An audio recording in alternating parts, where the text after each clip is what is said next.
toss that rusty old grill into the lake and set the Barcalandra on fire. You are now entering the Dad Word Spiral. We are back. This is episode number 12. My name is Aaron Pruner, and I'm a dad. I'm a Jew. I haven't eaten bread all week, and I have a kid.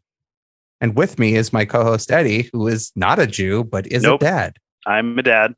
I have had bread this week. I had bread this day. I've had bread this hour.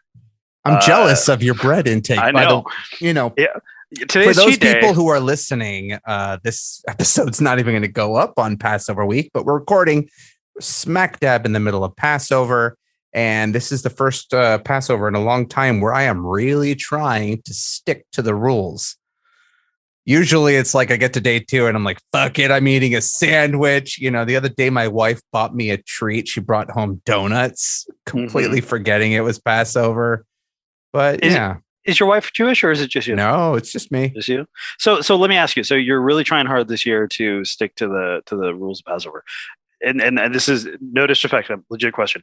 Why?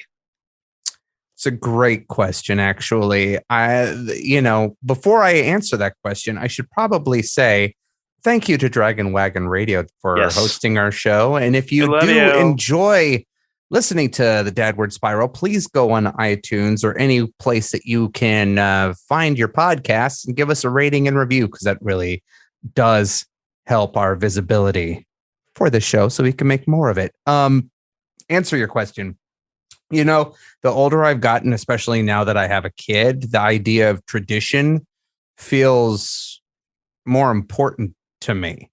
Yeah. I'm not a religious person. I never had a bar mitzvah out of choice. And when I was a young kid, I basically called the hypocrisies of religion into play when they were telling me I needed to have a bar mitzvah or else I wasn't going to be a man. And my response was, isn't that what puberty is for? And at the time I was 11 years old when we had those conversations. I didn't have a dad around. My dad was not Jewish. And the whole idea was to have a bar mitzvah, I would need to have a dad or a father figure there that I would be, saying all the prayers in Hebrew to. I don't know Hebrew. I would have had to learn Hebrew. And I was a very young age. I was questioning everything and very full of protest and antagonism towards it. And I've been that way the majority of my life. But there is something about teaching just the traditions and the reasons why we do what we do. And as I've gotten older, and especially as my mom has gotten older, to be able to do this for her as well has sort of brought me back to, well, I may not be religious, but culturally I am still Jewish. And this is a practice that stemmed from my people. My great grandfather was in the Holocaust for being Jewish. There were recent conversations I've had with my mom about certain behaviors that she still has. Like, she hoards bread. She has like 3 loaves of bread in her house, in her freezer. And I was like, why? We're trying to declutter. And I got down to the root of it the other day where she said, well, that's how grandma taught me. And I was like, well, of course, my grandmother was in her 20s during the Great Depression. The idea of having bread, so of course that is something that she is doing in her life. And then just thinking about how she learned that behavior, what sort of behaviors and traditions and just things am I passing down to my child to even just teach her. So, my kid's 2.5 and she loves matzah. So that already is positive. Hey, I'm 43. I'm not Jewish, and I love matzah, like legit. Like they got gluten-free matzah nowadays. They got all kinds of matzah. My wife, who has food allergies, can have it. Tonight at dinner, my daughter was drinking milk out of a fucking wine glass. Eddie, we've done that before, actually. Not for any religious reasons. No. It wasn't for religious reasons. Yeah. My daughter is now requesting to only drink milk out of a wine glass. Well, she's got refined taste. By the time she was 1.5, she was drinking tea out of fine china. It's not because of me, but I came in there and immediately was like, oh my God, don't tip over the wine glass. Right. I'm having these freakouts about her tipping over glasses. And then during Passover, I had my mom over. It was a hectic day. I drank half a bottle of wine, and then I was the guy that spilled my daughter's glass of milk. So I'm gonna tell an anecdote, and I think it's gonna kick off a part of this, which I think is kind of. And folks, this is a grab bag episode. We don't. Yeah, this is just Eddie guests. and I. We don't have a guest with us this week. We haven't seen each other in a little bit. It's been crazy for both of us. Both of us have had some career stuff happen in good ways. We've been a bit busy. Firstly, super appreciate Mike Flanagan for the shout out. Really enjoyed that. I haven't seen the metrics, but we definitely got a lot of traction off of his call out and his support. So super Mike Flanagan, who was on episode 10 of the show. On episode 10, yeah. So super appreciative of that. But so you're talking about Lily. Drink out fine China at a young age. Grayson is he's 10 years old, and since he has been 7, he can make miso soup from scratch. Like he knows how. He's not we're not Japanese. Like my wife is not Japanese, but he there was a restaurant here in the valley called Musashi's. It's a teppanyaki restaurant. If you've ever been to a Benihana, it's the same type of cuisine. I've had teppanyaki in Tokyo. And that is their favorite place I've never have because I'm jealous. I've never been to Tokyo. To be excited about I'm very excited and I'm impressed and I'm jealous, which is why I'm moving on from it fast because I've never been. Yep. But they love going there and they love eating all the stuff there, but they really love a good miso soup. And every time we go to sushi, it's miso soup. I know how to make miso soup from scratch. And because I do cook some Japanese food, like that's not sushi. I make ramen from scratch. I'm really decent with the soups. And he just I taught him how to do it. Put that on your dating profile, Eddie Doty. Decent with the soups. On my resume, my most recent resume, draft, decent with the soups. On your tombstone, he was decent with the soups. Husband, father, soldier, decent with the soups. There you go. And it's just put me in Riverside Veterans Cemetery there. Just bury me in soup. Bury me in soup. That's gross. I'm sorry. Go on. But the reason why I bring that up, the Walking Dead sewer zombie. The reason I bring that up is because it's interesting because it always fascinated me about Judaism in the sense that it's a faith, but it's also a like you say, culture, an inherited set of cultural practices. And for anyone who wants to argue with me about that, my digestive issues have a point to make to tell you that you're wrong. So, but what's interesting, and my wife is Catholic and she's from Buffalo, and like that part of Western New York is a heavy Catholic Italian. She's Italian, so a heavy Italian Catholic, Polish Catholic community. Like almost everybody's Polish in where she's from. And my family came from Poland. So I think that's why your wife and I get along. 100%. Like it's kind of, we've talked about before. It's eerie how we're essentially Earth 2 couples. Like we're the parallel universe. Who am I, Barry Allen? And I'm Wally West or something. Okay. I don't know. It's we'll figure that out. That's as deep as I go with comic book talk. So as deep with the Flash as I go. He's not my main guy. But yeah, I think it's interesting because like, when it came time, when we started dating, we got engaged, we had the discussion, like, because I am not Catholic. And like, the discussion was, how do we raise our kids? And she's like, it is imperative to me that, and she's not hardcore Catholic, but like culturally, the Catholicism was a big part of her community and her lived experiences with her loved ones. And it was very important to her that the kids be raised as Catholic. And I had zero objection to it. Like my kids go to Catholic school. I was raised, I was raised Protestant. And I was not one day. It's funny. I was raised angry. So you're raised Catholic. No, I'm just kidding. So Irish Catholic. No, I'm just kidding. No, I think like I think, I don't talk about it much publicly. I am a semi-practicing Zen Buddhist. I got there through like my martial arts stuff, and I minored in religion in college. So that was sort of like my journey, right? Like to this day, I still when I can. I get up early before everyone's awake, and I do my zazen, and I occasionally read from texts and stuff like that. But for me, that was, that's my journey, was to start in like the Christian tradition, and then and sort of move on. And I told my wife, like, I have no problem with this, but if and when the kids start having questions about me and my journey, I'm not going to lie to them. I'm not going to, alter my truth or anything. And of course, my wife had no problem with that.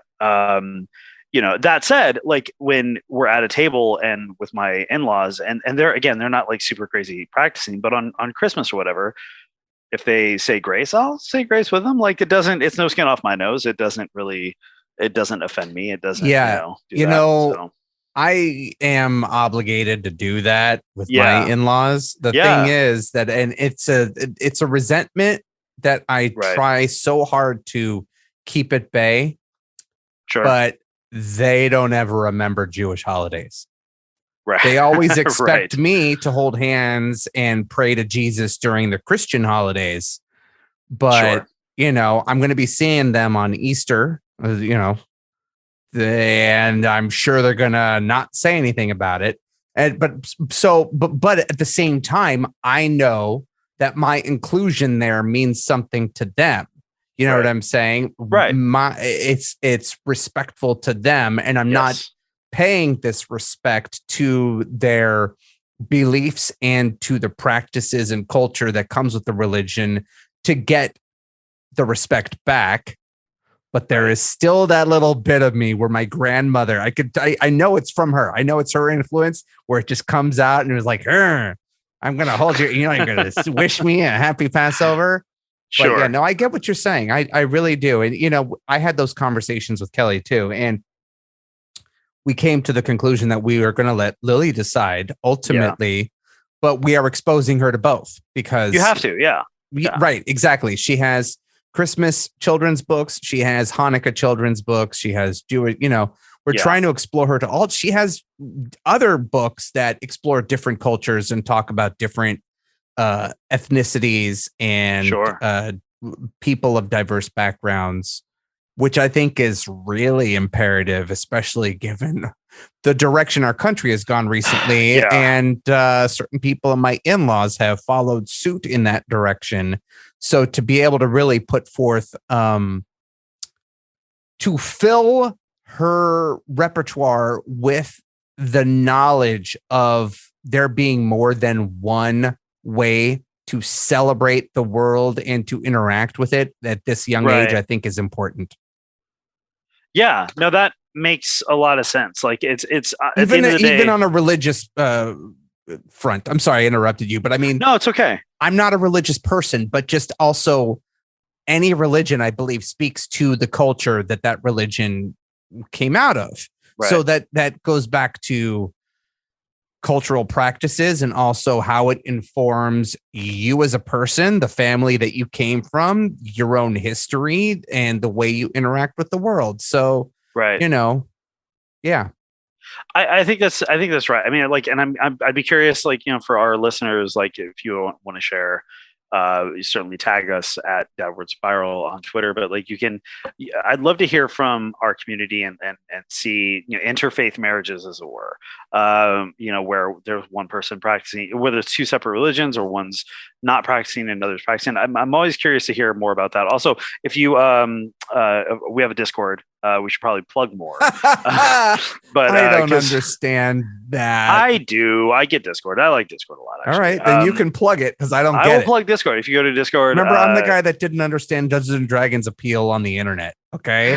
Fair enough. I understand the appeal in person, but watching other people play it, that's like, it reminds me of just, I guess the whole Twitch thing of watching other people play video games. I don't get that either. I'll say it again. It's if you had a sibling growing up and you went and sat down and watched them. You do, yes. It's jam time for Mills.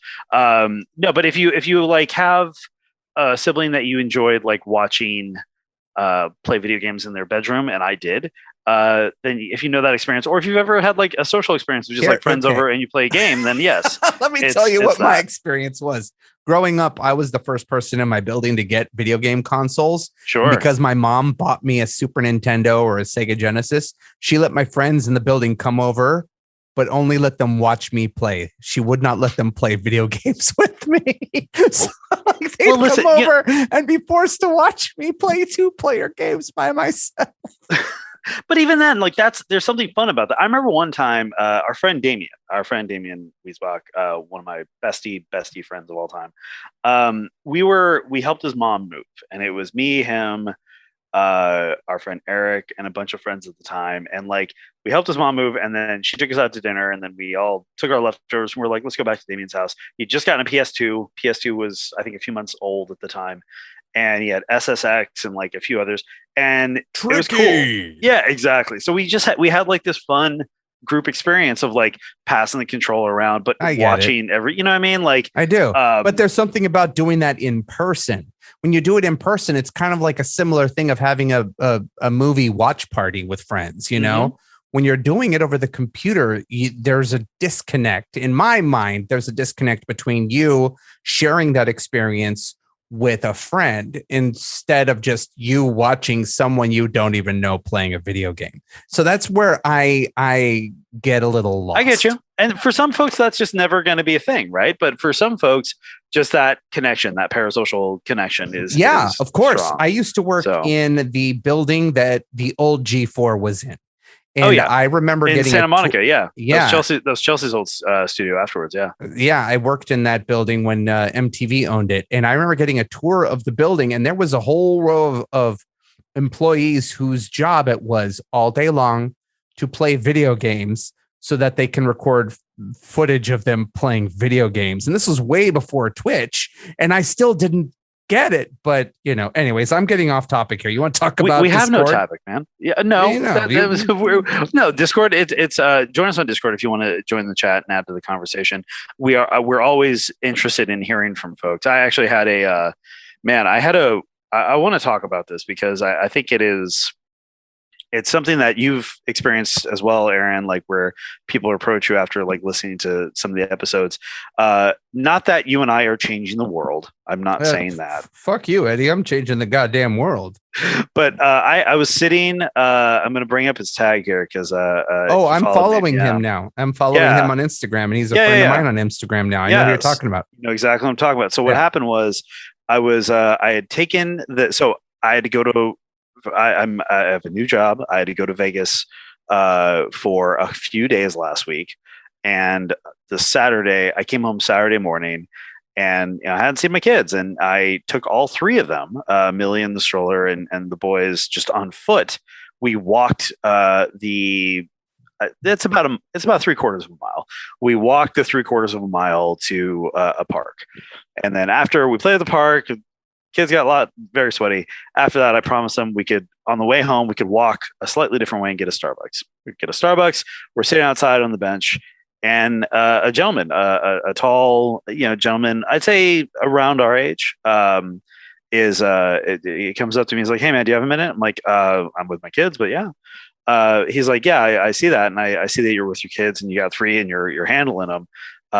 If you don't mind me asking you something about this," he's like, "I'm a dad too, but I work a lot, and I'm a comedian, I'm a writer, and I'm trying to find the balance of the career." Yeah, that's going to be the mission of your life. Well, yeah, and that's kind of what I said. He's like, I don't know how to get that balance of like pursuing all these things and at the same time, being with the kids. And he's like, "And so how are you?" He's like, "It looks like you're doing it. How are you doing it?" I'm like, "Sir," I'm like, "Well, firstly, I appreciate you saying that. It's, I accept the compliment, but I would just say that like, it's not easy. It is very difficult. I am just coming back now from traveling. And, because of that, I'm exhausted. I'm completely, utterly exhausted. but I'm here with my family because I'm here with my kids because it needs to happen. The other thing I said to him in the moment was, it is a quality over quantity thing, right? Like be impactful. And, it's something that came up in our conversation with Jeff Kanata was that I said, like, look, when you're with, because he had all girls, I'm like, when you're with your girls, be into the things they're into. Ask them questions. Try to understand it. Try to see Jeff the world has a girl and a boy, but I think he was. I'm talking about this gentleman. Oh, okay, got it. Yeah. So I'm like, you have try to see the world through your girl's eyes, and try to like, and in doing so, you will give them a framework to ask you about what you do, and you can explain it to them. And then also, when you're not there, they understand what it is you're doing. The thing that I've only realized recently. And the thing that like I had to like, it absolutely was true in my own life with my mom, who was a working professional and away from home a lot traveling, was that if the kids don't know what it is we're doing, and they're and we're not around, they will just draw conclusions of whatever it is you're doing. Like, yes, ostensibly they understand you're working, but they will just come to associate work as this thing that separates you from them. And that, do you enjoy work more than you like? It's a choice. Like, do you enjoy work more than you enjoy being with them?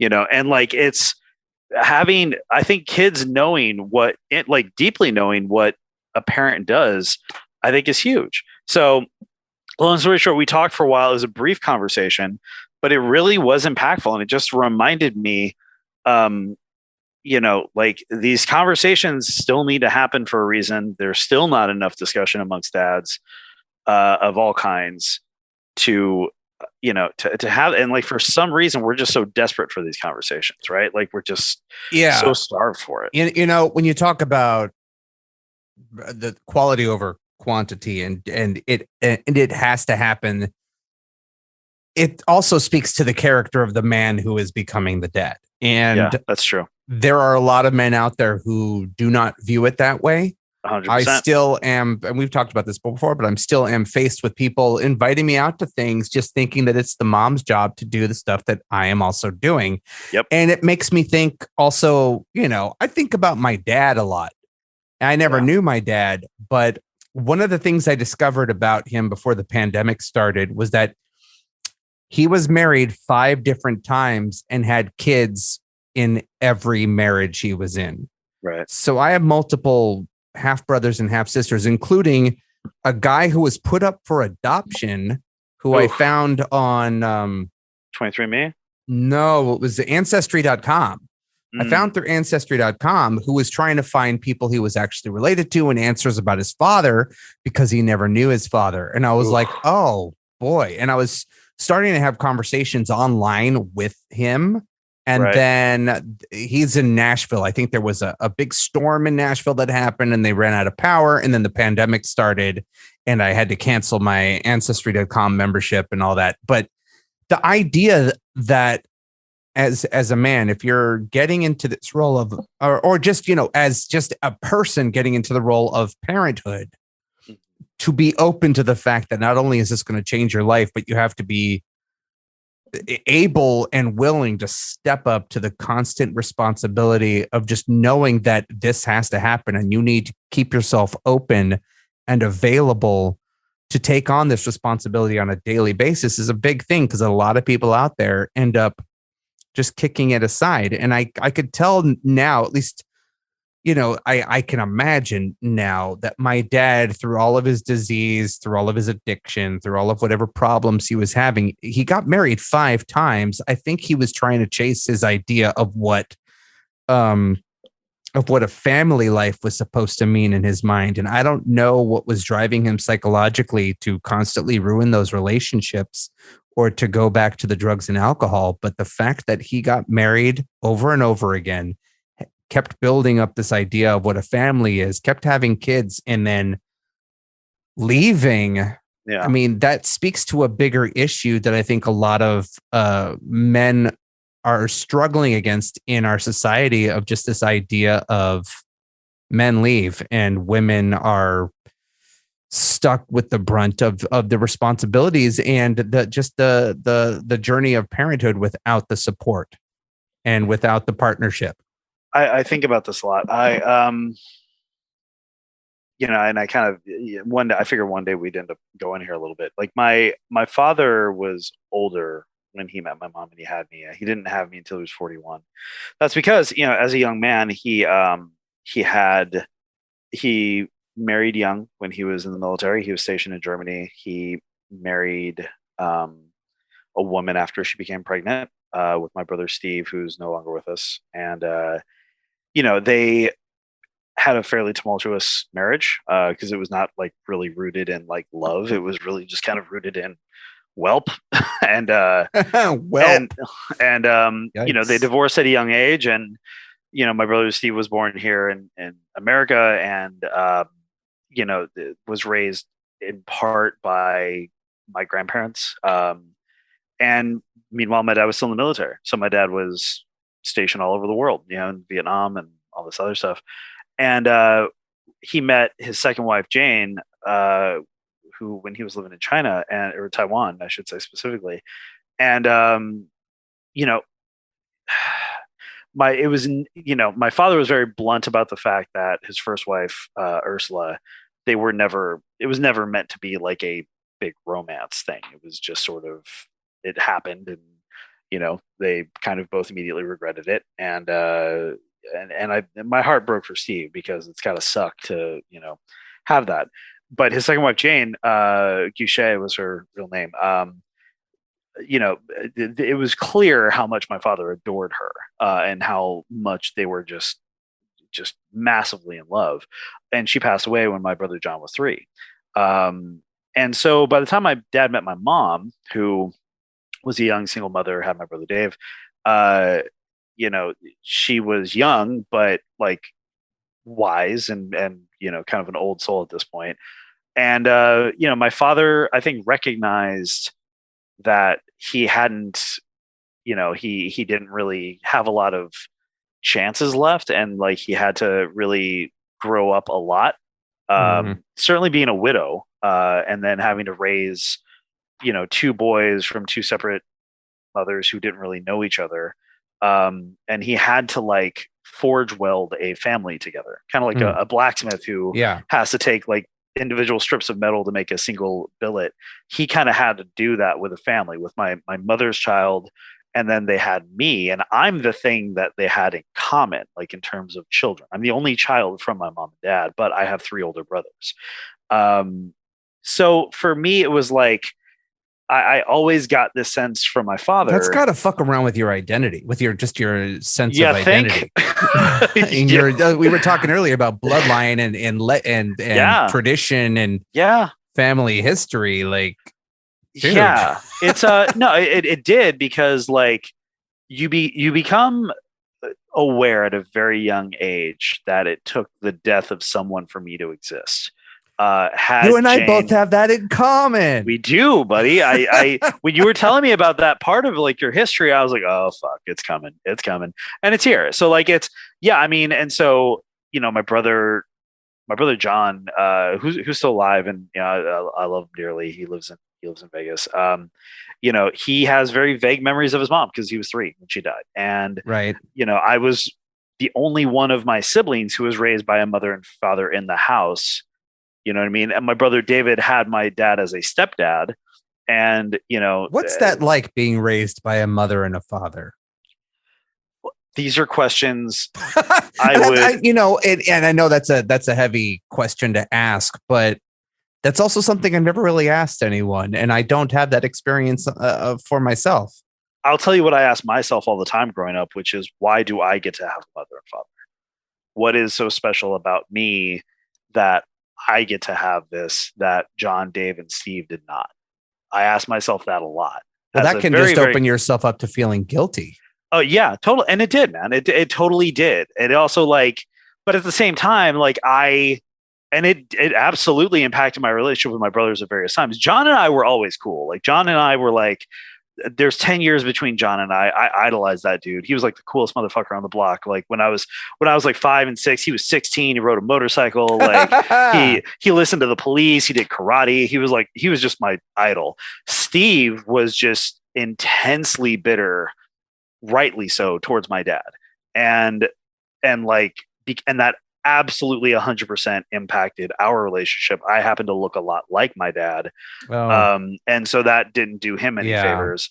And then David and I are so close. Like, I mean, he was my best man at my wedding. But David's, I love you, Dave. If you're listening to this, David's kind of a punk motherfucker. Like, he's just like, I say that with all the affection in the world. No, like he's I want to meet David now. No, he was a prankster, right? Like, so he was like the pranky older brother, the give you dead arms kind of older brother, that kind of thing.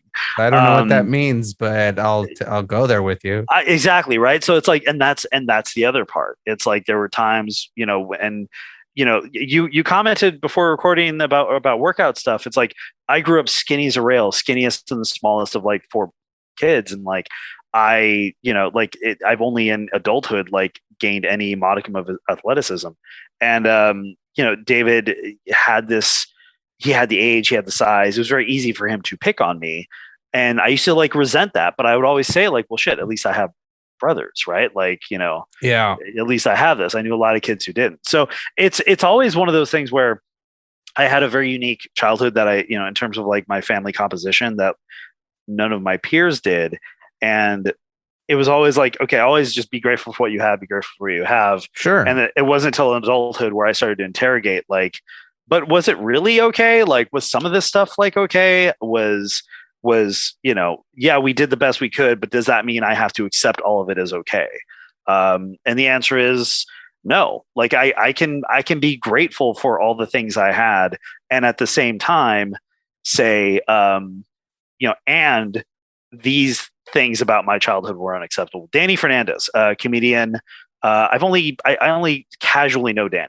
I'm friends with her on Twitter. Yeah. So like Danny and I think we worked briefly together on like a thing. I tried to hire her once. She auditioned like one time for a thing, but like she said something on Twitter and like one of her TikToks that like just, it completely flattened me, because she talks very openly about, being in the mental health system, and it was, I forget the term she uses, but it's the ability to say, and, right? Like, it's the ability to say, I have these very complicated feelings towards this person, and I never want to see them again. Like, I was like, for her case, I think that she said it was like, I'm sad my father's not in my life, and I never want to see him again. Like, those things can exist simultaneously. And that was helpful for me. That was helpful for me to be like, I love my brothers all dearly. I love my father dearly. And there were things about the situation that was completely fucked up. Like, I can say both of those things in the same sentence. For me, I guess I could too, but I guess what comes with that is the feeling of, I don't know, guilt towards the people that I'm saying this about. And I've been going through this a lot with my mother and trying to help her declutter her place and get her to a better, more comfortable life.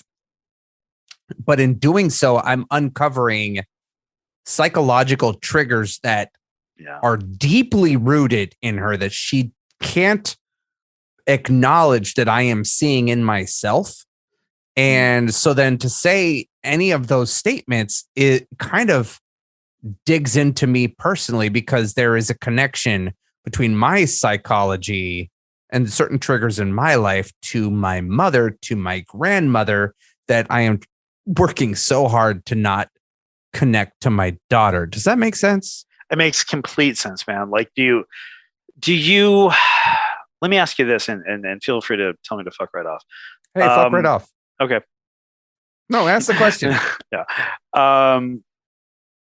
Do you feel, is it ever conflicting to you, being raised by a single parent, that you can have these sort of like threads to pull on that will undo the whole sweater, in relation to things your mom did and how she raised you, but at the same time being like, but she was also all you had, right? Like, how do you square that dynamic of like, I have legitimate issue with something you did, but you were a single parent, and you were still, while this was also going on, you were the only one to care for me, raise me, all that other stuff. Man, it's only been until recently that I have begun to more so understand what she was working with when I was growing up. Yeah. She lost her father in a freak accident on her mom's birthday. which ended up fracturing my entire family and putting her worldview in a tailspin. She married a guy she met soon after that who ended up being an ex-convict, high school dropout, drug addict who did not show up to the hospital when I was born, who was drunk during their wedding. And when I was born, my dad, instead of taking on the responsibility of being a father, went out with his biker friends and got drunk all the time. And my mom would regularly have to go pick him up from jail in like the middle of the night while I was a baby. And she likes to constantly say she was gullible back then. Sure. Which I think attaches an idea of shame to decisions you've made in your life. And I recently told her to stop saying you were gullible. I feel like that is a cheap way of getting around the fact that you made decisions you regret. But at the end of the day, the decisions you made brought me here. Yeah. You know, and there are certain things that happened. You know, the accident happened. I came about. My mom and dad got a divorce, which ended up being a thing that she ended up having to consistently deal with through the courts for the next 3 decades until my dad died. After finally we were able to garnish wages, he owed $140,000 of child support that he did not pay. And they finally got him and were garnishing his wages years later when I was an adult. Right. In the process of all the loss and the grief and the stress of my dad, and then moving in with my grandmother, who, if it wasn't for my grandmother, we would have been on welfare. You know, my mom harbored a lot internally, which ended up manifesting itself in different health conditions over the years. Like she has a disability called Ehlers-Danlos that I think I have the symptoms of, but that was something that was misdiagnosed for years and untreated. And it really is incurable. But through that and not dealing with the trauma of her dad's death and being bombarded with the stress of my dad, while also holding a full-time job and being a parent as a single mom, you know, I view it as, I grew up in a very quirky, dysfunctional way, but I wouldn't be the person I am today if I didn't. You know what I'm saying? And looking at it now, if I was in my mom's situation, I don't know if I would have been able to do it any differently. For the longest time, I resented her and I looked down on her for making certain decisions or for the way that I grew up, because I grew up in low income housing next door to a crack house that got raided multiple times by SWAT during, you know, my childhood. I was exposed to there was a active shooter situation in my neighborhood growing up, and regular police helicopters overhead. And I was in gang territory, and I grew up in this area where it's in the valley. It's in the San Fernando Valley, but it's like, you know, there's an area. People sleep on it, like Pacoima area. Like there's some. Yeah, it's not far from Pacoima. Yeah, there's some not great parts of the valley where like some shit can happen. Like I think people forget that. And I was exposed to certain things like that where it didn't just shape who I was, but it also sort of speaks to the financial, emotional situation that my mom was in. And you could think about it now thinking, well, you know, you just got to put forth the steps to get into an educational scenario where you can better your life. But you know, I think there's a lot of people who still, you know, to this day, who are single parents, who are barely getting by, who, especially during the pandemic, can't afford daycare, are struggling with the full-time parenting and full-time jobs and not having the support. And if I didn't have my grandmother around to help pick up the slack and also financially give us a safety net, like it could have gotten really bad. I am not happy with how I grew up in many ways. The place I lived was fucking ghetto. I was very self-conscious about it. When I tried to date girls early on, I ended up being the brunt of certain jokes and insults that I would hear at school as being like the poor kid because I would have to wear hand-me-down clothes and the neighborhood I lived in and the crummy apartment I lived in. But I feel like that also shapes who you become and it shapes your understanding of the world. And it put me in this position where I feel like I'm constantly hungry for the next thing, where I can't just really sit still, even though it's made it more difficult now that I'm a parent at home to be able to do everything I want to do.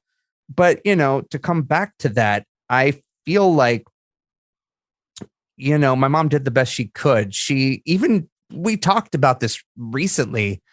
I wanted to know about her high school, about her, growing up. And she was like, I was an average student. I didn't get really good grades. I wasn't very smart. And so she had a hard time really finding her own, especially in a time when women were expected to stay in the house.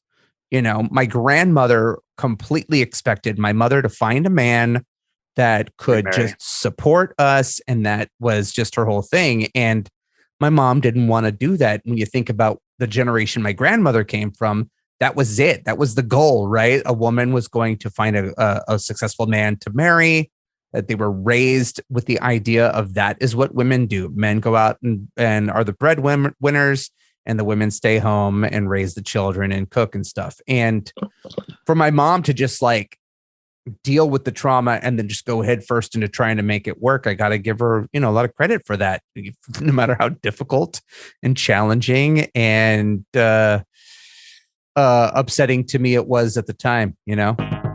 Anytime we give the kids medicine, it's like it's adult. It's like we both have like the nuclear key. Like, give me your key, Captain. Turn. Anyway, I paused it and now we're unpaused and I have no idea how this is going to play out. No, we pause just for the audience. We pause because my son has an itchy throat because of ice cream. So I have no problem sharing that. I have no problem sharing that. Now I get an itchy butthole when I have ice cream. Yes. In fact, this is, we were talking about difficult subject matter, but sure, let's switch over. Well, I say because like it's again, it goes back to how we got onto this topic, which is the shit needs to be talked about. Like there's yes. I guess to finish off my thought before I forget it though, please. Yeah. I feel, and I, for some reason in my life, the male friends I have end up being, for the most part, not always, but the male friends who I click with are friends who come from a broken family, who are raised by a mother where their father ended up being a deadbeat or left the scenario and end up having similar emotional conflicts and issues they are still reconciling with years later.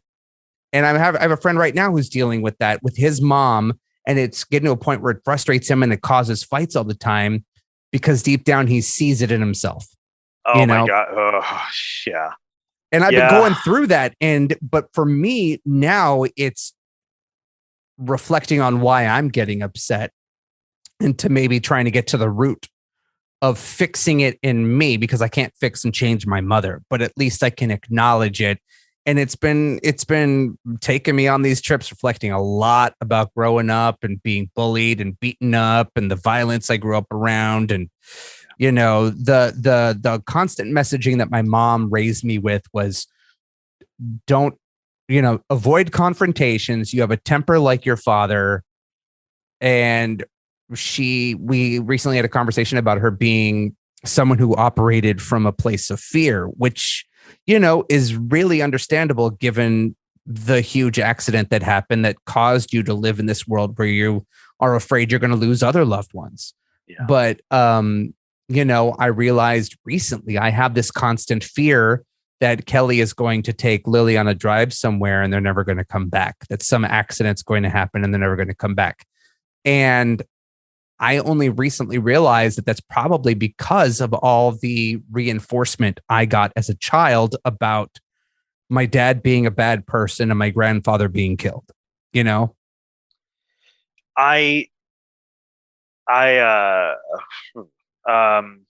hear that. It's a couple things. My big push to fitness has 100% been because One, I used to be like a competitive athlete in my early 20s, and I always was in shape. And then you get married, and then you have kids, and your own fitness kind of takes a back seat. But my dad, I watched my dad have his first heart attack when I was 8 years old. You talked about that. Yeah, I've mentioned this thing. Yeah. So I felt like he had been dying most of my life, and that's not just straight up not going to be me. That's just I'm granted I can't control. There's so many things I can't control. What I can control is getting like a good healthy relationship with food. I cannot drink to the extent that he did. I can control.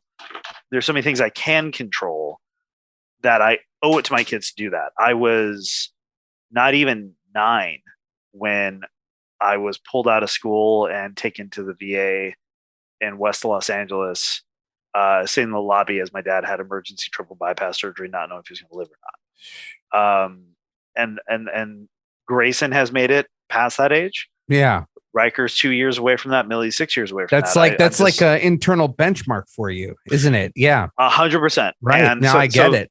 So that's that. The other part of it is my father. This is where Danny Fernandez's "and" statement kind of helps out, because my father absolutely adored me. He doted over me in so many ways. He was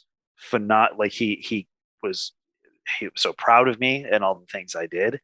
And he had an extraordinarily bad temper for anyone in his path, a temper that was fueled by frustration at his own position in life, that he never made more of himself, and a frustration of whenever he felt powerless in any situation. And I would stop short of saying he was verbally abusive. I would say that he knew he could be extraordinarily cruel. With his words. And he, again, like when he would calm down, he would regret anything he said in his temper. But it's shit that no kid should hear from a parent. And it's stuff I have never done with my kids. That said, when I have found myself in deep moments of frustration or powerlessness, I have seen a temper come out of me that I had never seen before. And I know I am not doing 1/10 of what my father was capable of. So, but still, I'm disappointing myself. Exactly. I'm not living up to my own standard. And you know what? I've gone in and apologized to my boys for losing my temper, because I want to normalize men apologizing. I want to normalize a man coming in and saying, I was wrong. No buts. No, I was wrong. But you guys didn't do the thing I asked you to do. It's like, you didn't do the thing I asked you to do. No excuse for me getting that level of upset about it. Right. And at least you have that self-awareness. There's a parent in my apartment building who just rails on her kids. Oh God. And it's, I could only imagine how they're going to grow up and their view of life. I've talked about this before, but there were neighbors in my apartment building who beat the shit out of me all the time. And it was because they grew up around that. Their father was worked in a prison, and he would come home and beat up the wife. And sometimes their physical altercations would end up on the lawn outside their apartment for the entire apartment complex to see. The cops were called multiple times. I witnessed him throw her into a closed window. Oh my God. It's like, when you think about that, and then, how are those kids going to develop? I know how it developed in me, to avoid those types of confrontations until my temper, it's built up and exploded in multiple ways where, I think I've talked about this before. If I had access to a gun in high school, I could have possibly done something that you would have heard about on the news, because I was in a very bad depressed state, which was sort of the culmination of constantly being bullied and beaten up, being taught by my parent figures to avoid confrontation and not stand up for myself, and then live with the thought that I'm cursed because every man in my family goes away. getting to that place in your life. This was right before I really got heavily into the goth industrial club scene in Los Angeles, California. Into the show, we got to settle some beef around that. But yeah, go ahead. But yeah, no, it's like, I look to my mom and I think about the idea of living in fear and how that can translate in just how you interact with the world on a daily basis. She doesn't want to get into an Uber. She's never been in an Uber. I was talking to her the other day, taking Uber to my house. You're 2 miles away. I'm nervous. Why are you nervous? I don't know. And I had to dig, and she's afraid of getting in an Uber. But it's like thoughts like that can stop you from progressing in your life in certain ways.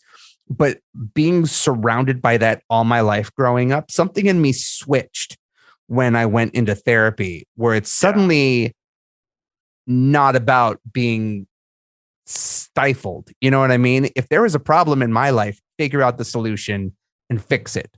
If something scares me, like going to get the vaccine shot, which I went and got my first shot 2 weeks ago, do it anyways. Because when I grew up, I learned early on to be afraid of bees, to be afraid of needles. My mom is deathly afraid of bees, and she's never been stung by one. I'm so afraid of needles. It's ridiculous. I hate needles. I hate it. Like all these things where, I see kids who aren't, and I'm like, they learn from the parents, and I'm going to do my best to not hand my fear of dentistry or needles or bees down to my daughter. And I think it starts with just acknowledging the fear and then doing it anyways. My kids are great with the dentist. I have a really sensitive gag reaction, so I can't even do I can't even do dental X-rays. It, Eddie? Hey, there you go. No, but I can't even do that. I will say this, kind of pivoting off what you're saying.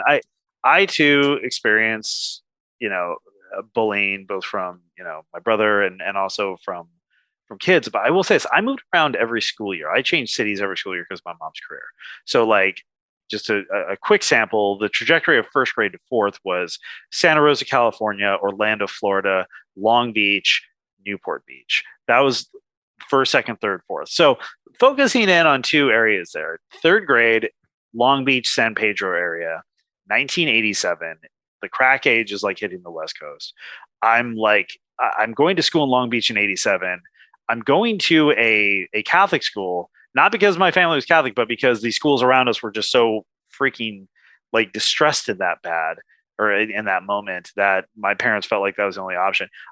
That was not a fantastic neighborhood in that sense, but the kids I met there, cool as shit, really ethnically diverse. I had Filipino, Latino friends. I had friends of every color. I had great friendships there.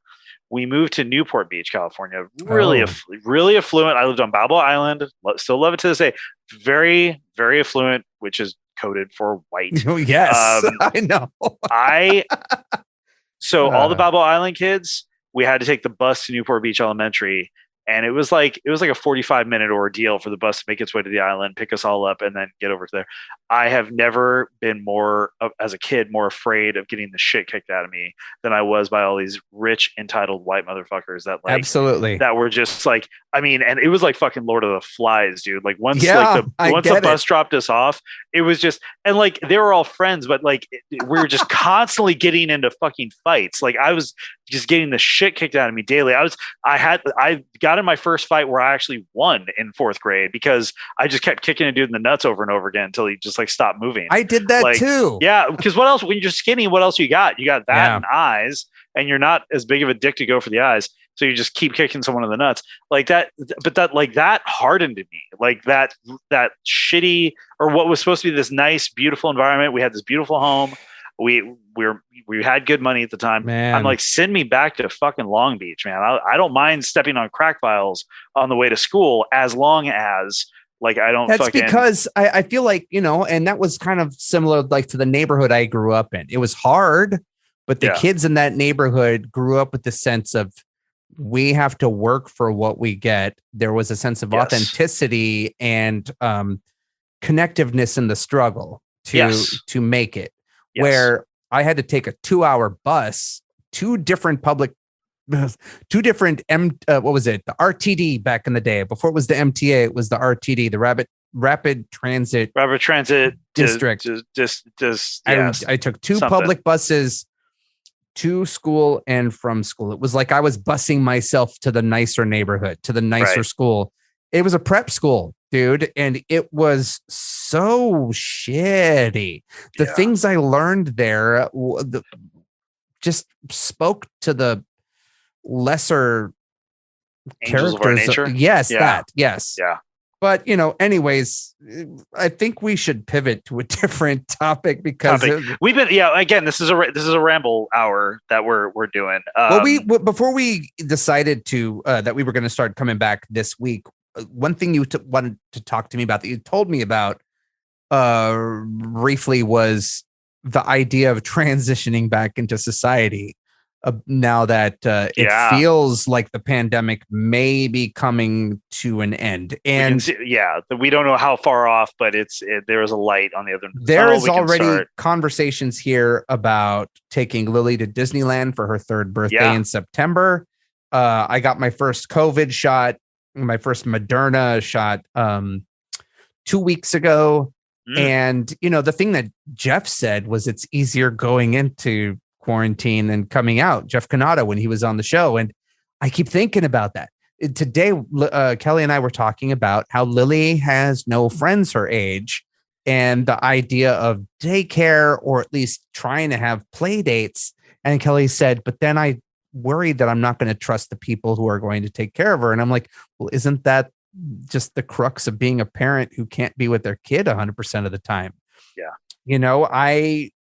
I don't think I had any friend my age until I started school when I was 3. Right.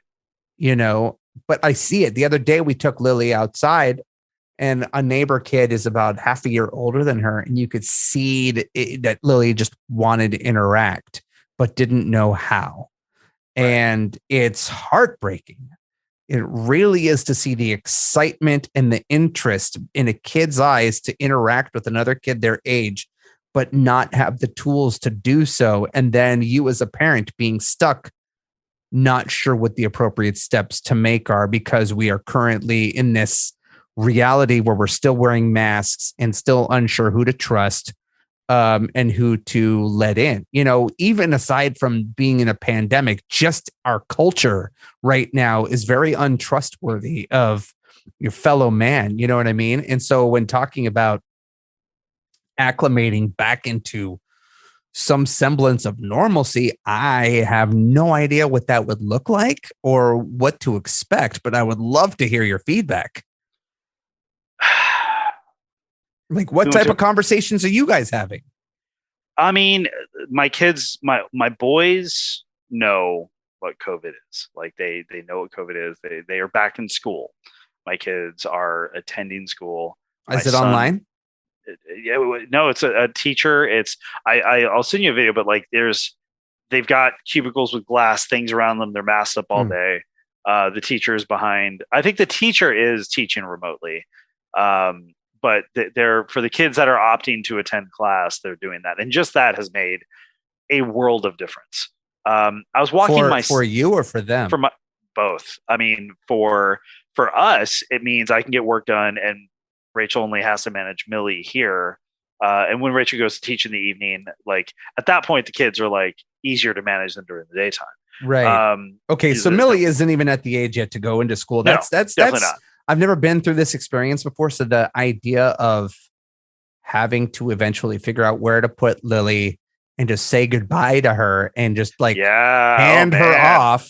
It came up in my memories today, but I have a distinct memory of my first day of school of my mom dropping me off and holding on to her leg and not letting go and screaming, having a full on breakdown on school property. Yeah, Rachel did that. Rachel's like, "Don't go," and like Rachel's like, "I'm sorry for what I did." She apparently said that. Me. Yeah, me doing that as a kid, but no, dude, I cried when when Rachel was a kid, she was that way, and then like when we were shopping for Grayson's, it came up in my Facebook memories today. But when we were shopping for Grayson's backpack, I was like, "Oh fuck!" Like backpack, because then the problem is, dude, is that we're flooded with all of our school memories at once. In once, we're putting the weight of our entire elementary experience in like one crystallized ingot onto this one day of this kid. Because then you're just like, oh my God, they're going to have best friends and they're going to play, and then their best friends aren't going to like them anymore. And then they're going to do this and they're going to join sports. And like, God, do you remember how just earth shattering it was when your best friend stopped being your friend? Dude, when Riker was in Montessori, when he was in preschool, he had this best friend who was, I forget the kid's name, but like, and then one day they were playing and they disagreed about something, and the kid just callously said like, well, we're not friends anymore. Just said it like as quick as that. Like, and probably didn't mean it, but it shattered Riker for days. Man. And like, there was like 3 days after the fact, we're driving and Riker just starts crying. I'm like, what's the matter? But he's like, he said he doesn't want to be my friend anymore. I'm like, oh, buddy. And then it brings up your shit because the way they say it is in this voice that you realize is your own. And you go through that. I moved every year, man. I fucking, whether I had the best friends of my life or not, I knew I was saying goodbye to everybody after a school year. So it was always, it brought back some real shit. Listen, it's the best thing in the world. The best feeling is when they come home and they tell you about their day. That's the coolest shit in the world. Or when they learn shit, like when Grayson is learning stuff that I don't remember learning in fourth grade. He's learning all kind, and Riker too. Like Riker's still he's 6. He's still trying to get the mastering of reading. And making that transition smooth. Grayson learned to read when he was 3, but Riker comprehends better. It's weird. It's fascinating to see how they're different. Like Grayson reads super fast, remembers nothing. Riker reads super slow, remembers everything forever. Like he'll read something and then weeks later recall it and incorporate it. I'm like, that's funny. I don't know which is better, right? Like I don't know which is the better outcome. So all that is to say, your kids will be fine. I think when it comes to the pandemic thing, just Millie has had some development stuff. We took her to the park today, and not even a 4-year-old girl was so sweet. Came up to her name was Talia. She came up to her and was like, let's play. Tried to hold her hand and like said, let's play, and like was inviting Millie to participate. And Millie was just terrified. Like she just doesn't have the time around other kids her age. That's exactly what I'm talking about. Lily is doing a lot of that same shit too. Like, so yes. Meanwhile, the boys who had that framework, I swear to God, they made like a little get along gang. They literally, Grayson and Riker were like leading a pack of 15 kids on like an adventure. It was amazing to watch. Meanwhile, Millie was just so damn head shy. And I'm like, well, this will be interesting. It's an uphill battle. I feel like it's going to be an uphill battle, but like, we're going to try. Like, we have to try. We have to try. What else can we do?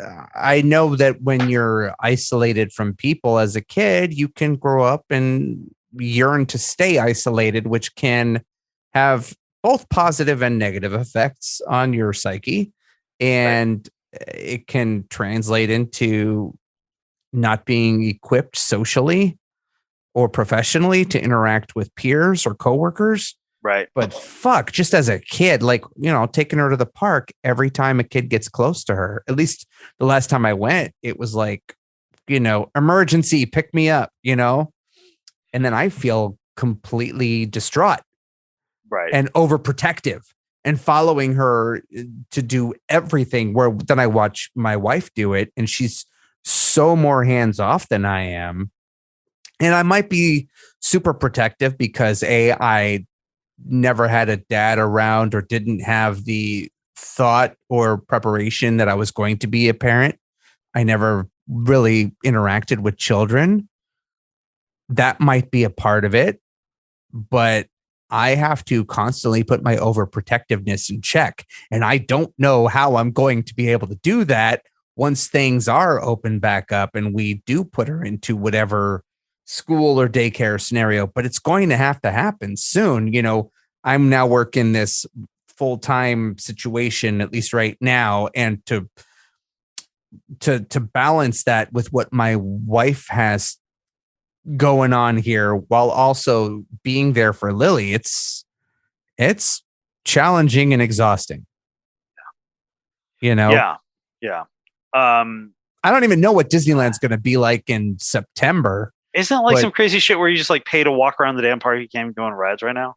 Like, I don't know. I mean, her birthday's in September. We're supposed to go then, but I know Universal's about to open. Like, are people? Look, I have a ticket to go see Godzilla versus Kong at the movie theater. Okay, that's cool. But I saw it the other night on HBO. But I am going as a treat to myself to As have you some should. time away, especially after this busy week before. As you should.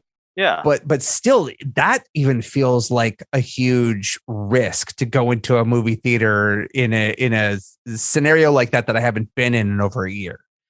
I can't imagine what it would be like to be on a plane, like you just were on a plane to go to Vegas, or to go to Disneyland and stay in a hotel, or I stayed in my hotel out of panic when I was in Vegas. I went to the office, I went to the hotel, I worked up the nerve to go to the noodle bar at the Venetian because they have fucking dumplings for like $5. And then Sapporo, and I wanted that. But that was decent because it was distanced and it was like, that felt safe.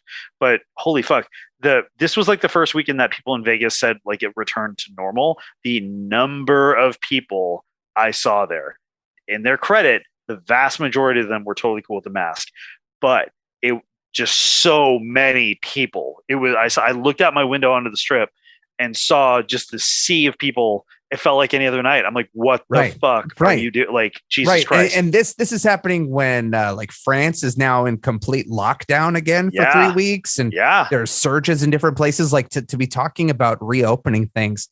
I'm glad we're moving towards, some sort of part of this where maybe we are finally turning a corner, but Jesus fucking Christ, are we going too soon? And if we're not going too soon, how are we going to do this safely? And if we can do this safely, how are we going to do this safely for my mental health and for my child's well-being, where we could all get out of this happy? Yeah, and I don't know how. The reality is, listen, there's a couple of things. One, you're getting vaccinated. Rachel's vaccinated. I'm probably going to get vaccinated soon. I am moving. Can I talk about that for a second? Go for it. Yeah, go for it. I did not have a plan to get vaccinated. Okay. When I got it, when I got it, my plan was, I was going to have to wait. I had thrown my back out by living my life. I didn't do anything insane. Threw my back out, and it was bad for weeks. To the point where my wife forced me to go to a chiropractor, which was a thing I had never done in my entire life. You told me about this, yeah. He broke me in so many ways. And then it took me another week to heal, which meant I could not pick up my daughter. I could not sleep comfortably. So that Saturday I'm at home, and my plan was to stay in bed to try to rest my back. And I heard that they had opened up a new tier or new openings in COVID vaccinations, that people with health conditions or disabilities could get vaccinated. And I immediately, without thinking, was like, that's me. And so I ended up getting a last minute appointment. Like, it was literally like 1:45. The appointment was at 2:30 at Pierce College, which was a 30-minute drive away. Right. Got into the car. It was my first time sitting down in a car since throwing my back out. Ended up sitting in rush hour traffic to get there. Realized I forgot my cane. So then I'm walking up to check in. Cane. And I'm walking like I'm a disabled, like I have a problem. I can't move quickly. Like I injured myself. So everyone's like, I have a mask on, and everyone's like, are you okay? Do you need to sit? Do you need help? Like talking to me like I'm 80, and I can't walk quickly. And I walk up and I check in, and they asked me for documentation supporting my health condition. And I was like, I don't have that. And they said, well, here's a form to fill out to basically claim what your condition is. So I just signed my name. They gave me the form, sent me on my way. 15 minutes later, I had the shot. And the form that I filled out and signed, they handed back to me and told me to take it home. And I'm like, well, that's weird. Why did I? So you didn't need any proof of any of this. So basically I was lying about having a health condition, but now got my shot. So that's how that went down. Honestly, I got the confirmation that I'm like in the queue or something like that. So I have to follow up with it. Exactly. See what it is. My thing is, once we do that, we're also moving. I'm completely fine, and where we're moving is Santa Clarita. That's it's kind of it's a little ways away. When you end up moving up there, by the way, there is a new Japanese bakery up there that you should totally check please out. let me know. I'm contacting the folks I know who live up there for food and restaurant recommendations. I just went, called the Loaf Bakery. Shout out to the Loaf Bakery. It is legit Japanese baked goods like what they have in Japan, and I got hopped up on a matcha cold brew latte, which I'm still dreaming about. Sorry, I just took a pivot in this conversation. No, it's quite all right. This episode brought to you by the Loaf Bakery. You're right. But the thing is, like, when we do that, like, we're going to just be like, hey, if you have your vaccine, come over. And if you don't, we'll see you when you get your vaccine. It's that simple for us. It's that simple of calculus. Like, even like I have antibodies because I had it, and I'm not even, because we don't know how long that shit lasts. Months, maybe. It goes away eventually. Like we're ready to take that position of just like, we'll see you when you get your vaccine. Like we're not gonna allow for a space that contributes to. Once we are vaccinated, I would love to bring Lily over so Lily can meet Millie. It's been too long. It's been way too long. The final thing I wanted to talk about, I just realized we've been talking for over an hour. As parents, we are now in a position, especially as parents who were former sort of rebellious kids, or, you and I were members, ancillary or not, of a club scene that promoted vampirism and other sadomasochistic themes in music and style of dress. Well, really quickly, you've given your goth credentials quite a lot. I would like to just set my bona fides up really quickly. I was more a fan of the music. I listened to KMFDM, Front 242, Susie, like the classic, Joy Division. A lot of the classic, like what we associate as goth or industrial goth bands, are the ones I listen to. And then I went to a club so there's a famous club called Club Ruby. It was in Hollywood. They used to do these different nights, these theme nights. I went to Perversion and I went to Clockwork Orange. Have you been by there recently? It's now an office building. It is now an office building. And I'm like, man, you want to know what's crazy about I crawled out of there at 2 a.m. looking for a street dog. Do you want to know what's crazy about that? A few years ago, I went to that building to interview Peyton Reed, the director of Ant-Man. Yeah, that's crazy. Because IDPR is now in that building. I even told him, I'm like, this is fucking weird. It's weird. I used to live in the bottom portion of this building on a weekly basis. So many great nights. So I went there a lot. I did my time at Bar Sinister like everybody else. And I've seen Ministry and KMFDM and various bands play live. Front 242 in 1998 outside of the Palace Theater right before Kiss FM night, exiting that concert in full goth garb, while all the J Crew and American Eagle kids were on their way in, was one of my favorite memories of my life. But that's just so you were probably more entrenched into the scene is what I'm saying, but I was kind of on the periphery of it as well. Yeah, I got very heavy into it for a while there. I was wearing vinyl pants and chains and fishnets and makeup, and I remember meeting some friends not even thinking about it. I was trying to emulate the aesthetic that Trent Reznor had in the March of the Pigs music video before going out to a club. We met friends at the Abbey in West Hollywood. Right. And I was walking across the street in vinyl shorts, knee-high gladiator boots, fishnet stockings, eye makeup, lipstick, bondage bracelets, and Sure. did not understand why I was being catcalled while I was walking across the street. Sure. Like, what? Of course. Of course. But my point in bringing that up is, you know, we have some knowledge and experience in our lives that we can possibly implement as parents once our kids start maybe wanting to experiment and go out to clubs and who may get interested in music subcultures that aren't Kiss FM. Sure. I've definitely been exposed to, you know, the old school punk rocks and the New York Dolls and the, you know, the Subhumans and ska music and it really into industrial and goth for the longest periods. Yeah.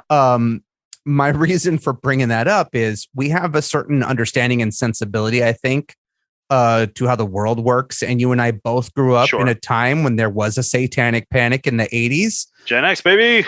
And now there's that thing that happened with Lil Nas X having what is old is new again. Yeah, putting out a shoe that had a drop of blood in it, a Satan shoe that was supposed to be an answer to the Jesus shoe that came out a few years ago, which was, I guess, like a collaboration between sneakers and the conservative faction of the internet and just in general have been freaking out about how this would affect the children, because Lil Nas X's music is popular with the kids, where first of all, listen to his fucking lyrics, you know, Old Town Road. Sure, about doing lean. Yeah. But there is that it feels so antiquated to say this, because I grew up when there wasn't a parental advisory sticker on albums and cassette tapes. And then when there was, and the idea of how video games are going to rot your brain and how music like this is going to make you want to worship the devil or go out and commit violence. And here we are with a new song that came out and a shoe that's the Satan shoe with blood in it that is putting Lil Nas X on this, like, it's promoting his music in a way, but it's also calling him like a Satanist, where, I mean, white people have been doing this for years. You know what I mean? Yeah, I mean, I listen to a lot prior to Goth Industrial. I listened to a lot of metal. I play guitar, so I listened to a lot of metal. And my parents were, even my dad, who was agnostic and definitely not a Christian, like, he was old. Like, he just had this old fuddy-duddy approach to modern rock music.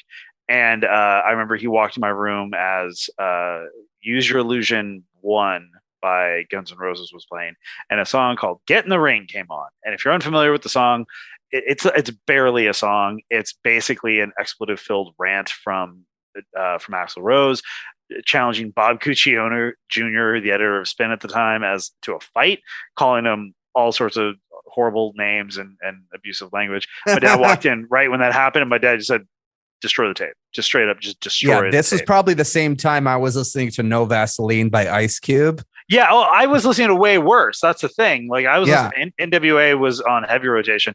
And that's the thing, is that, like, it's all about the ephemera. It's not it's the surface level. I was also listening to Public Enemy, Apocalypse 91, The Enemy Strikes Black. Yeah, same here. They didn't say very many curse words on that album, but that album is like, I mean, I listened to, by the time I get to Arizona in front of my parents, and they didn't scan deep enough in the lyrics where they're basically saying, we're going to march to Arizona and kill the governor unless he changes this law. You know, there was, it's funny you're talking about this. So I bought Appetite for Destruction on cassette. I was too young to get it. Took it home. I didn't like it because I wasn't really into, I grew up on hip hop music. So like, my mom took me back to Warehouse. I think it was Warehouse Music. R.I.P. Warehouse. And walked me up to the counter and chastised the clerk for selling an underage kid Appetite for Destruction. I got the money back, went over and bought Fear of a Black Planet. But again, that's the thing. But still, it had the parental advisory sticker on it still. So I technically was not the right age. And the guy was looking at me all funny, but it's like, it's the same shit. And You think about that. You think about Cop Killer, that song that came out from Ice-T's Metal Project. There was a lot of stuff growing up. Body Count, yeah, that really had this offensive, like, oh my God, this is going to just destroy the kids sort of messaging. And you're getting that again with fucking Lil Nas X and a little bit of blood in a shoe for a promotional campaign. And I'm like, are they attacking him because he's a black gay man who is in the spotlight? Because was it Slayer or Pantera who put out a limited edition satanic tennis shoe with a pentagram on it? Like, oh yeah. Oh, and to be fair, like the Satanic Panic, it was not like, I remember there was a skateboard brand called Natas, Natas, because it was named after a dude whose last name was Natas. Like, it was like Portuguese or something. And I remember my 7th grade woodshop teacher was like, I won't allow the Natas shirt in here because it's Satan spelled backwards. I'm like, it's also a dude's name, you white fuck. Like, it's not like, that's the thing, is that it is a surface level reaction. It is not ironic to me at all that I got grounded with things taken away every time I got caught playing Dungeons and Dragons. And I went on to produce the most well-known Dungeons and Dragons show like in the world. Like, do you want to name drop the show it's Critical Role. It's not hard. I don't know if anyone listening to this knows that. Yeah. I mean, listen, my last name is Doty. If you are a fan of Critical Role, the name Doty, like there was a character named after me. Like there's an NPC named Doty that I will say to this day, I don't know why Sam did it, but it is crazy to me how big that show is. I have hung out with Matt Mercer at Matt. Comic-Con and the disguises he has to wear just to be in public. Like, it just blows my mind. Well, it's crazy. Crazy was like back in like 2006, Matt actually like was sitting next to us during the masquerade, and like it was me, Frida Wolf, Sean Baby, and like and I think Damien and like a few of us, and he was there just hanging out with us. And it fucking, like, I didn't know this until years later, until I was already like friends with him and working with him. So it's a weird Comic-Con story. But my point is that with D&D, like I again, my parents fell for it. My parents fell for the fact that it was like this really awful thing. And I gave my mom endless shit when I was literally making my living doing stuff based around D&D. And to this day, like I play, and that's the other thing. I play D&D with my kids. It's fucking awesome. They use their imagination.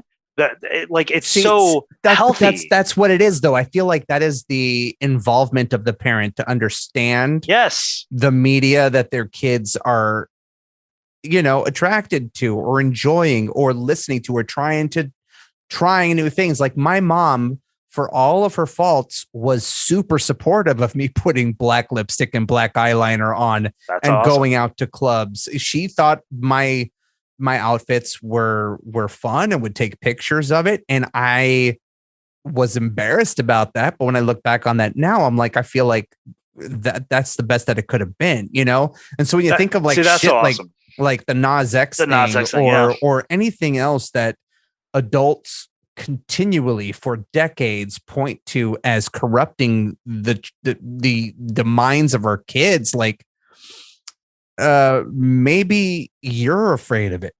Maybe it's you. Yeah, you're 100% right. And like the good news is we don't have to interrogate this too deeply because Nas is like, go ahead, please. But these kids, they've grown up in the internet age. You think this is the worst they've seen? Definitely not. Fucking hell. Millie is finding things on YouTube when my back is turned. Millie, my 2-year-old, is finding quote unquote kid. We talked about this at length. We'll talk about more, I guess, later, but like that's part of it. The other part of it is like Lil Nas X is making a very clear statement on, you call what I am sinful. You invoke all this imagery of the devil. You cannot be mad when I throw it right back into your face. He literally kills the devil. He literally kills the devil in the video, by the way. He gives him a lap dance, but he fucking kills him in the video. Like, that's the thing that I think people don't understand. I mean, I was not like you. I did not have parents who accepted that. Every time I went to a concert, like thankfully my parents both fell asleep very early because I'd be like, I'll be back at 10. I'd be back at 1. Yeah. I went and saw Pink Floyd like when I was 16. Like I did the if you've ever seen Velvet Goldmine, there's a flashback scene where Christian Bale's character has to like leave his house dressed nice and then like goes into the city and like changes into his mod clothes. And that's kind of what I had to do until I came back from the army. And then I'm like, if I can die for my country, I can fucking wear bondage pants. Absolutely. You know what I mean? Like I can wear buckles and straps and shit on my pants and go dance to like fucking, CJ Boland at this place in Hollywood. And I guess that's like I hope my kids, I don't ever want that for them. I want them to be themselves and be what they want to be, and they'll get nothing from love here. I think that's something that I think we promote a lot on the show is just being interested in what your kids are interested in and be engaged. And I think that brings me to the final thing I really wanted to quickly talk about. Yeah, go for it. Which is this TV show called Generation on HBO Max. Yeah, I haven't watched it. Like I've watched the first episode. No, you know what? I cede the floor to you. Okay. The reason why I wanted to talk about this show, aside from its subject matter, which it feels like a updated version of my so-called life. But it's very edgy. It's very honest and authentic to what I'm assuming is like to be a high school aged kid now. Now you grew up, you were born after 9/11. You were born with the reality of social media being a thing your entire life. You grew up digitally connected, and knowing that the number one way to interact with people is through using your fingers on a phone to send messages as opposed to speaking in person. And all of that comes with, like the trauma and the lingering impact of 9/11 that happened, and then the economic collapse and all that. Like, I can't imagine what it's like to go to high school with social media even being a thing. When I went to high school, we didn't have phones in our pockets. I got a pager because I was an actor, and that was even, I got a lot of drug dealer jokes because I had a pager. So it's crazy to think. So I'm bringing this up because not only does it feel to me kind of like a show that could have easily happened in the 90s when I was in high school, and so well-rounded in the way that these characters are developed and portrayed on screen.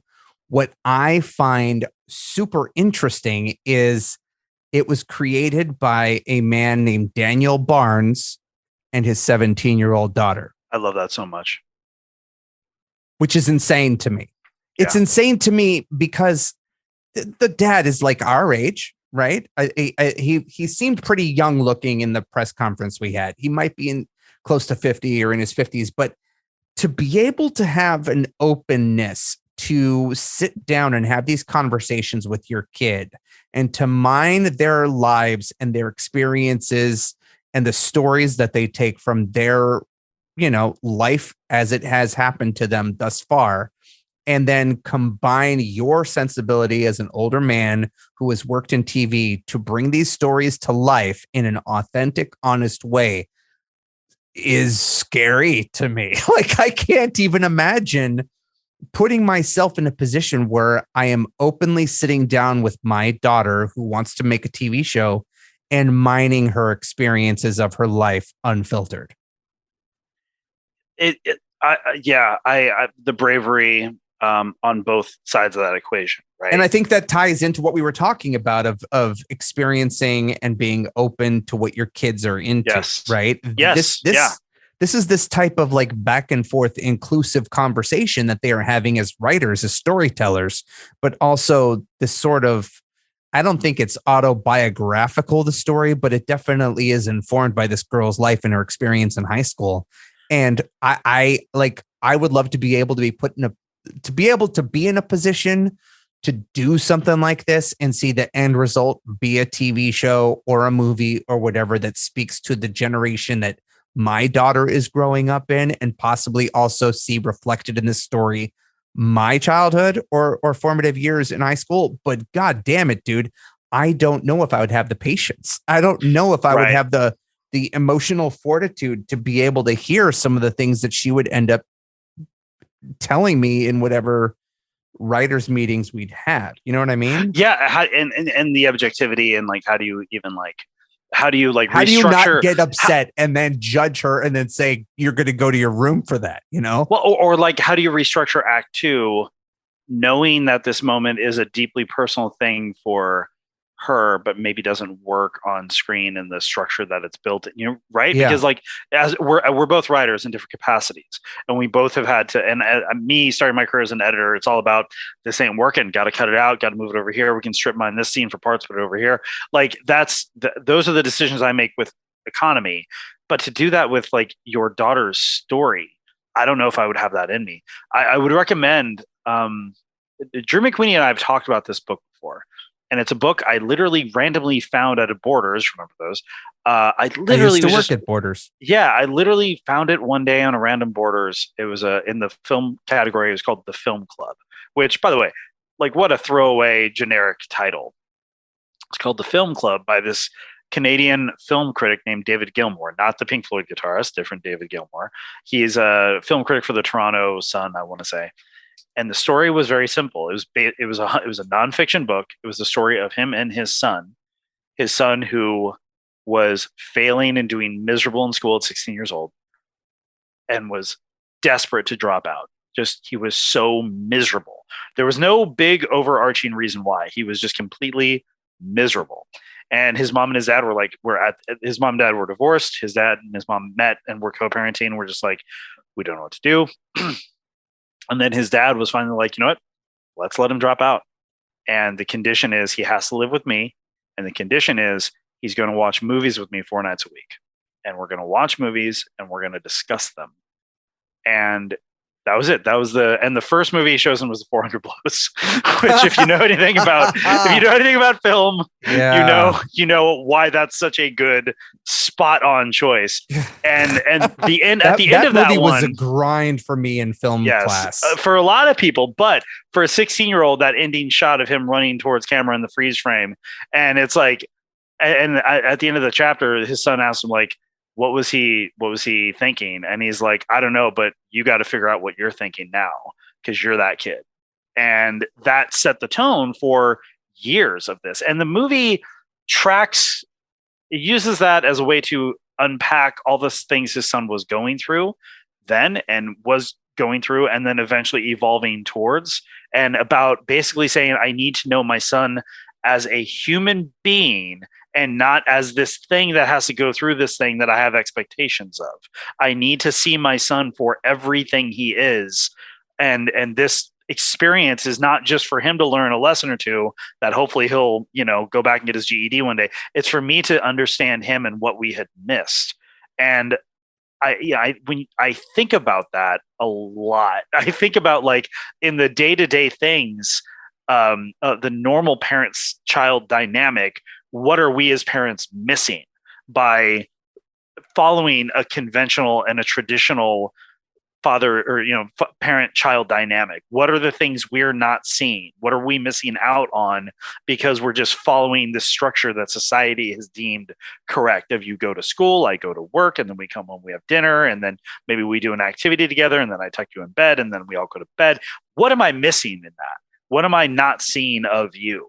And so when I hear things like this show, I'm jealous. I'm like intensely jealous that they get that opportunity to do that. Because I'm sure it's uncomfortable as fuck at times, but like I think of all the wonderful ways you're going to connect. Naked penis in the first episode and the second. And is it mine? No, I don't know. It's Eddie, not. Is it? It's not. It's definitely not. And that's not to say that seeing a male naked is crazy on television, but to have those conversations with my daughter who isn't yet 18 years old could be upsetting to me. Right. And so to just keep yourself open and come from a non-judgmental place to tell an authentic story that informs an experience a lot of kids can relate to, I think is huge. And I'm relating to it on a different level because of the aesthetic of the show and where it takes place there's places in the valley that show up here, so it feels like it's speaking to me in a way. It's like Karate Kid. You're like, oh shit, I drive by those apartments every day. Yeah. That so for those of you listening, I check it out. It might not be your cup of tea. I'm surprisingly into the show, and I haven't been able to watch a lot of TV recently. But also, Invincible on Amazon, I hear, has a father-son dynamic. And I haven't. We should be read the comics, but I'm going to be checking that out soon too. Totally. We should be giving recommendations of like media things. We're media people, and we're parents. Well, that's what we're going to do. Okay, let's do it now. First segment of this first installment of this new segment on Dadward Spiral is our weekly recommendation. We'll come up with a snappy name for it. Maybe a jingle, bumper, stab music thing to do into it. Who knows? The big thing for me, Sushi Dice. It is, if you're familiar with, it's a tabletop game. If you're familiar with the Sushi Go tabletop game series, this is a fantastic dice-based game for 2 to 6 players, I want to say. And the rules are straightforward enough to where my 6-year-old got it and understood. Grayson, my 10-year-old, taught it to me. Because him and his mom and his brother played together, and then me and Grayson played together. He taught it to me. Very simple. It's essentially Yahtzee, but on the dice have different cuts of sushi, and that's cool. Super fun. But like the way it does it is you have your menu, and then you have the kaiten, which is the not the treadmill, but like the little sushi train. The sushi train. It's that. So basically, you roll your dice, you take one piece and put on your tray, then you rotate, and everybody gets like the next one, and then you pick from that. When do you get to eat the dice?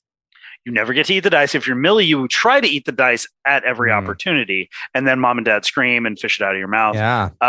But some of it's like, okay, here's the dessert, here's the dumplings, here's the sashimi, here's the wasabi. If you put the wasabi on different nigiri, you get a bonus. Like, it's I want to play this game now. It's so fun. It's so fun. Very easy to understand. Takes minutes to learn. Lifetime to master. Any game that is reach into a bag of dice and pull out dice and then roll the dice is A+ in my book. Fuse is another one I've talked about before. We'll eventually have Ivan Van Norman on the show, and when we do, I'm sure he will go through his list of greatest games to play with kids. Ivan Van Norman, for those of you listening to this show who used to listen to Punch Drunk TV, my previous podcast, which used to be Past the Effing Remote at Geek Nation, was a guest multiple times on our show because he was on King of the Nerds. Well, I knew he was on King of the Nerds. I didn't know he was a guest on your show all the time. I met Ivan Van Norman and Josh Ovenshire. Ovenshire, yeah. Jovenshire was friends with Jack, my former co-host, but they were both on King of the Nerds, and for a while there, our podcast became the unofficial King of the Nerds podcast. We had Kurt Armstrong on, which was a huge thing for me. And pretty much almost every contestant from the first season of that show came on. Was Xander Generette on that one? Or Xander was, I think, in season 2. I'm friends with him and Bonnie. And Bonnie was on a different show. On a show, I worked for the company that made her show. They were casting. They were casting when I was there. We had her on. So I love the Bards. They're great people. We're getting off topic here because it's getting late in our recording. We're going to have to end this episode so I can go to Betty by. All right, so your recommendation is Invincible. My recommendation is Sushi Go. We'll do this every recommendation episode. Was Generation. I haven't watched Invincible yet, but if you're into docu-series or documentaries at all, Q Into the Storm on HBO my God. About QAnon. Yes. I blew through that because I have screeners of it. It starts off like too much. Like it's really cluttered in the first episode, but the story, which was I was already kind of familiar with because there was an there was an NPR story and interview that dug into the inner workings of 8chan, the site that QAnon blew up on. It's just a bonkers trip into the psyche of some kooky characters who may be the people behind this movement. So I would suggest if you at all listening are interested in documentaries or crazy stories, giving this show a try. And I saw you posted, Eddie, online about the opening credit sequence. Insane. So good. So the best opening sequence on a documentary series I've ever seen. like ridiculously good. I was deeply entrenched in the whole Gamergate scenario. I had several friends who were attacked. My former boss was attacked as part of that. And I saw in real time the coalescence of alt-right and 8chan culture and this thing happening. And once like Milo and Bannon got elevated out of that, I'm like, oh shit, this is where the country's going. So it was easy to see even back then how this story was going to end. So it's been fascinating for it to rip the scab off that. I don't like talking about it because a lot of my friends are still like deeply traumatized. No, I get it. It's a rough show. It's a rough docuseries to be like, this is great. Go watch it. When it's like the Allen versus Farrow thing. It's fantastic. It's like, I finished that too, and that was it's well done. But I haven't had a lot of time to really dig into TV shows that require a lot of focus. It's mostly been like, let's watch The Masked Singer and go to bed. But on that point, how the fuck did no one know that was Danny Trejo as the raccoon? Come on, guys. It's Danny Trejo. Anyone? No one? Wait, what? Masked Singer. Danny Trejo was. Oh, I haven't watched that one yet. I don't watch Masked Singer, man. It's fine. Look, we're into dumb shit here sometimes. We are. We absolutely are. Is going to be the end of the episode because we are flailing at this point. Thank God. This is one of our longer episodes. Thank you for sticking with us. If you have, we're catching up with us. Yeah, we're catching up. This has been episode number 12 of Dadward Spiral. We're going to do our goddamn best to get you regular episodes, hopefully from this day forward. I am in a new job situation that has switched up scheduling, but we have plans. We have guests in the works, which include authors, voice actors, possible showrunners, board game creators, and so on. Possible Scream Queen may come on too, but I have not gotten any 100% confirmations yet, so I don't want to give names and tell you who. We don't want to say who until we know who. So, but on that note, I want to thank you all. Eddie and I both want to thank you all for listening. Again, this has been episode number 12 of Dadward Spiral. If you have enjoyed the show, please go rate, review, subscribe, send us presents, and come to my house. Don't do that last one, but yeah, definitely a review or rating us on iTunes gives us a big help. Shout out to Dragon Wagon Radio. I promise we will record a commercial soon, Jake.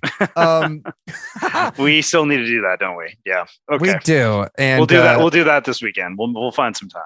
Well, No. We'll try. We will try. I will definitely try. If you give me the script, I will get it done this weekend. Okay. So, right, Eddie, do you have any last words? It's just we're trying. It's and keep trying to. And honestly, feel free to interact with us. Hit us up on socials at Dadward Spiral. Please come to the Discord. We will chat with you. We will take time to chat with you. Do you want to tell them how to get to the Discord? Sure. Because I don't know how. If you go to Dragon Wagon Radio, you will find a link to the Discord at dragonwagonradio.com. Yeah, dragonwagonradio.com. And not just us, everything. Elaborate, which is Jake's Koicast, our buddy Koi Jandro, Dungeons Dragon Wagon, which I'm kind of shocked I've never been on. Wrestling Compadres, all those great, a lot of really good podcasts. And the Discord's popping. More and more people are jumping in there and chatting. Please hit us up there. You can find me on Twitter at Kirby.Matrix. Aaron, you can find at. I'm Aaron Flux. If you want to come, hit me up for some good times. Well, good times, but we're here to talk. That's the thing. We are here.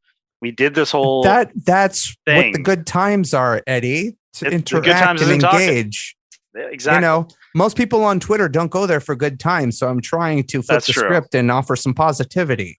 That's absolutely true. No, we're going to do that. The majority of my Twitter interactions are some snarky bullshit. But hey, come find me and say hello. Eddie is now lifting some small yellow weights. These are 1 pound weights that my wife has in this room. And that means the show is over. Thank you again for listening. And as always, be excellent to each other. We'll see you soon. We'll hear you. We'll talk to you soon. We'll hear you. We're going to be looking at you soon. We'll be at your house in 5 minutes. Okay, bye. Hey, Jake Lloyd Bacon here to convince you to check out my podcast, Elaborate. Listen, it's not super high concept. It's a talk show, one in which I sit down with artists, actors, comedians, writers, and more from all walks of life, and I simply try to connect. I'm exploring the human condition. I'm trying to figure out why we are, who we are, and how the hell we got here. Transparency is key. Growth is the goal. It's a conversation. It's an interview. It's not therapy, but it is therapeutic. So join me and my guests on Elaborate, available at elaboratepod.com or wherever you listen to podcasts.